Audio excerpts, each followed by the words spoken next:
So guys, जैसा कि हमने पिछले एपिसोड में देखा कि मेडुसा की सोल पावर और जियोयान की पिल एनर्जी से सेवन क्लड हेवन स्लोविंग पाइथन एक बेबी के रूप में बोर्न हो गया था। वहीं ये चेन ने जियोयान को लड़ने के लिए चैलेंज किया। उसे पता नहीं था कि जियोयान काफी पावरफुल होगा। जियोयान उससे लड़ने के लिए तैयार था और वो फ्लोटिंग आइलैंड के पास आ गए थे जहाँ वो फाइट करने लगे। जियोयान आसानी से उसका सामना कर पा रहा था। ये चेन ने अपने सेवन किलिंग स्पीयर टेक्निक को एक्टिवेट किया। जियोयान ने हेवनली फ्लेम से आसानी से उसे घायल कर दिया था, जिससे सभी उस पर हंस रहे थे। गुस्से में ये चेन ने अपनी असुरा बॉडी को एक्टिवेट किया, पर जियोयान ने गॉड सील की तीनों मुंह का एक साथ इस्तेमाल किया, जिससे ये चेन बुरी तरीके से घायल हो गया था। पर प्रोफाउंड जुआन और तियानमिंग सेक्ट के लोग जियोयान से बदला जरूर लेंगे। पील टावर को अब याओ लाओ की लोकेशन के बारे में पता चल चुका था। फिर अब हम देखते हैं कि जियोयान पील टावर में अपने दोस्तों के साथ आ गया था। कोंग जी जियोयान को बताते हैं कि हॉल ऑफ सोल्स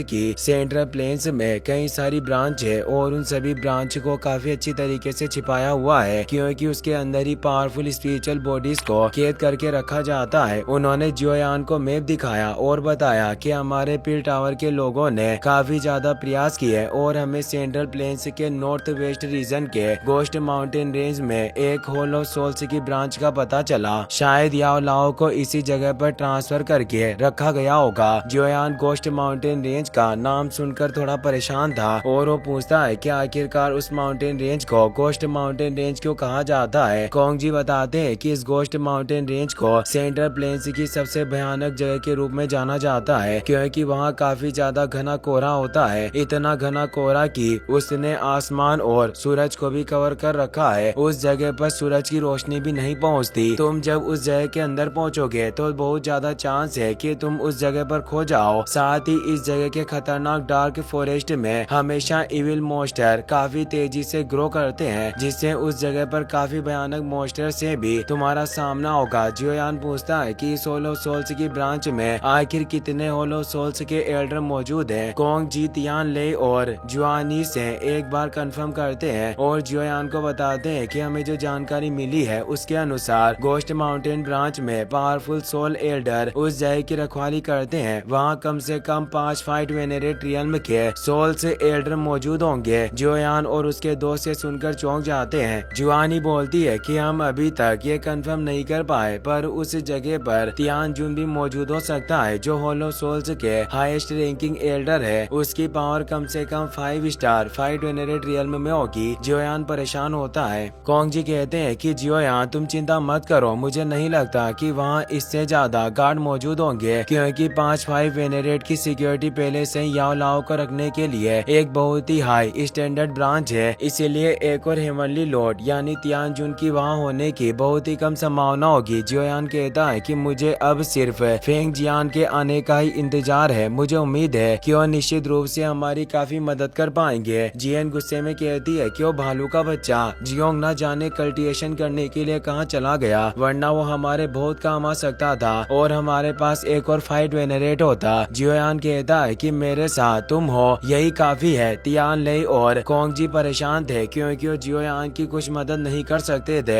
अगर उन्होंने याओ लाओ को बचाने में साथ दिया तो इससे हॉल ऑफ सोल्स उन्हें ब्लेम करेंगे और उनमें इतनी ताकत नहीं थी कि वो हॉल ऑफ सोल्स का सामना कर पाए। तियान ले जियोयान से कहते हैं कि हम सिर्फ तुम्हारी याओ लाओ को ढूंढने में ही मदद कर सकते थे, क्योंकि अगर एक बार हॉल ऑफ सोल्स और पील टावर के बीच का संतुलन बिगड़ गया तो पूरे सेंट्रल प्लेन्स की सिचुएशन पलट जाएगी और सभी लोगों के लिए काफी प्रॉब्लम क्रिएट हो सकती है। मुझे आशा है कि तुम इस बात को समझ पाओगे। जियोयान उनके दिए हुए गोस्ट माउंटेन रेंज के नक्शे को अपने पास स्पेस रिंग में रख लेता है और उन्हें रेस्पेक्ट देता हुआ बोलता है, मैं निश्चित रूप से आपके शब्दों को बहुत अच्छी तरीके से समझता हूँ। मुझे पहले ही मालूम था कि आप तीनों एसोसिएशन हेड पील टावर की वजह से मदद नहीं कर पाएंगे, पर चाहे जो भी हो मैं अपने मास्टर को हॉल ऑफ सोल्स से आजाद करवा कर रहूंगा, भले इसके लिए मुझे कितनी भी बड़ी कीमत क्यों न चुकानी पड़े। पर मैं आपका भी शुक्रगुजार हूँ। अगर मुझे उनकी लोकेशन पता नहीं होती तो मैं कुछ भी मदद नहीं कर सकता था। और वो उन्हें तहे दिल से शुक्रिया कहता है। कोंग जी तियान ले और जुआनी काफी इमोशनल हो जाते हैं। वो याओ लाओ को याद करते हुए जोश से कहता है कि मास्टर, आपका स्टूडेंट जल्दी अब आपको बचाने में सक्षम होगा। मैं जल्दी आपके पास आ रहा हूँ। वहीं अब हमें फाइलिंग स्टार पवेलियन लीडर यानी फेंग जियान को दिखाया जाता है, जो पवेलियन हॉल में बैठा बैठे हुए थे उन्हें जियोयान की आवाज सुनाई देती है। जियोयान ने बताता है कि सीनियर फेंग मुझे मास्टर के ठिकाने का पता चल गया है, इसीलिए आपको जल्दी पील टावर में आना होगा। फेंग जियान इससे काफी खुश होते हैं और वो बोलते हैं कि ये काफी अच्छी खबर है, आखिर याओ लाओ की लोकेशन का पता चली गया। और वो याओ लाओ को याद करते हुए बोलते हैं कि ब्रदर याओ, तुम बस थोड़ी देर इंतजार करो, मैं जल्दी आपको बचाने आऊंगा। और अब वो वहाँ से निकल जाते हैं। वहीं अब हमें अगले दिन जियोयान को दिखाया जाता है जो फ्लोटिंग आइलैंड के बाहरी इलाके में मौजूद था। उसने प्रैक्टिस करना स्टार्ट कर दिया था ताकि वो और ज्यादा पावरफुल होकर अपनी स्किल्स को इम्प्रूव कर सके। जियोयान अपनी एनर्जी को कंडेंस करके गॉड सील को एक्टिवेट करता है क्योंकि अब उसने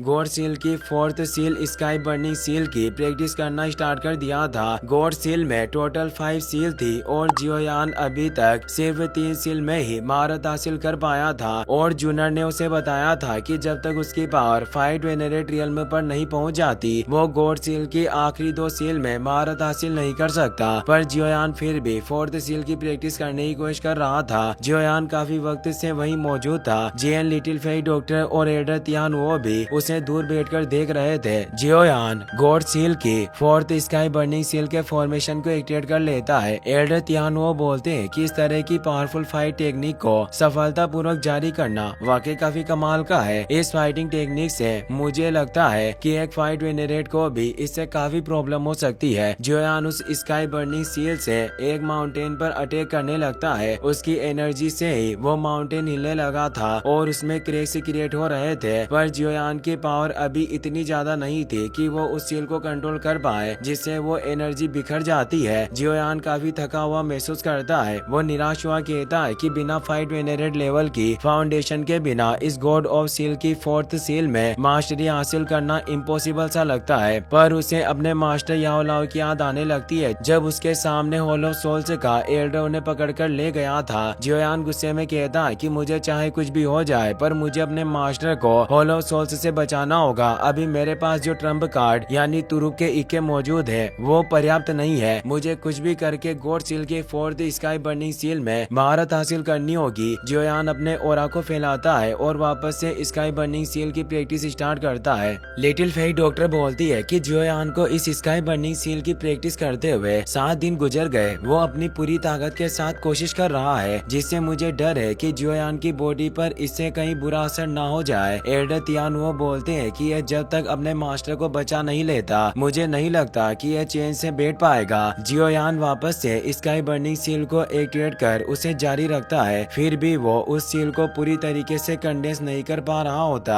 जियोयान लगातार कई बार कोशिश करता है पर वो फिर भी नाकाम हो रहा था। उसकी पावर कमजोर हो रही थी जिससे वो एनर्जी रिकवरी पिल ले रहा था। वो एक साथ 4 रिकवरी पिल खाकर दोबारा उस स्काई बर्निंग सील को ट्राई करता है पर वक्त गुजरता जाता है। पर अब जियोयान फाइनली अपनी पावर से स्काई बर्निंग सील को कंडेंस करना सीख जाता है। वो बोलता है कि मास्टर मेरा इंतजार करना, मैं जल्दी आपके पास आ रहा हूँ। अब हमें 10 दिन बाद का सीन दिखाया जाता है। पिल सिटी में एक वॉइड क्रैक क्रिएट होता है जिससे शहर के लोग सभी डर जाते हैं। उस वॉइड क्रैक से एक शिप वहाँ आती है। फर्स्ट एल्डर क्यूलिंग कुछ सोल्जर के साथ बाहर आ गए थे। वो उस शिप की पावर से हैरान थे क्योंकि उसके अंदर से एक स्ट्रॉन्ग प्रेशर क्रिएट हो रहा था। इससे वो समझ गए थे कि शिप में जरूर कोई पावरफुल पर्सन है। पर आखिर ये जहाज किसका होगा? तभी पिल टावर से कोंग जी की आवाज आती है। उन्हें पता चल गया था कि उस शिप से फेंग जियान वहाँ आए हैं, इसीलिए वो कहते हैं कि फेंग जियान मुझसे बात करने के लिए प्लीज पिल टावर में प्रवेश करें। फेंग जियान अपने साथ एक पावरफुल फाइट वेनेरेट को लेकर आए थे जिनका नाम टाई जियान था, जिनकी power true star fight venerate realm में थी। फेंग जियान टाई जियान से कहते हैं कि जियोयान ने पहले ही मेरे ओरा को महसूस कर लिया होगा जिससे वो जल्दी हमारे पास मिलने आएगा। पहले हमें पिल टावर चलना होगा। एल्डर क्यूलिंग ने उन्हें पहचान लिया था। वो सोचते हैं कि आखिरकार ये फेंग जियान यहाँ क्या लेने आए होंगे, पर इन्हें देखकर ऐसा लगता है कि जरूर ये कुछ बड़ा करने वाले हैं। फेंग जियान और टाई जियान जब अंदर आते हैं तो पिल टावर के तीनों एसोसिएशन हेड उनका स्वागत करते हैं। कोंग जी फेंग जियान से कहते हैं कि जब हम आखिरी बार कई साल पहले मिले थे काफी वक्त से आपकी कोई खबर नहीं आई। आप अभी भी काफी ज्यादा शांत और हंसमुख स्वभाव के हो। फेंग जियान कहते हैं कि मैं आखिर पिल टावर के एसोसिएशन हेड के आगे कैसे कंफर्टेबल महसूस कर सकता हूँ। कोंग जी उन्हें मजाक करते हुए मना करते जाते हैं। वो टाई जियान को देखकर हैरान थे। वो बोलते हैं कि मैं काफी लंबे समय से पील टावर से बाहर नहीं गया हूँ, इसीलिए मैं आपके इस नए दोस्त का नाम नहीं जानता, इसीलिए मुझे माफ करना।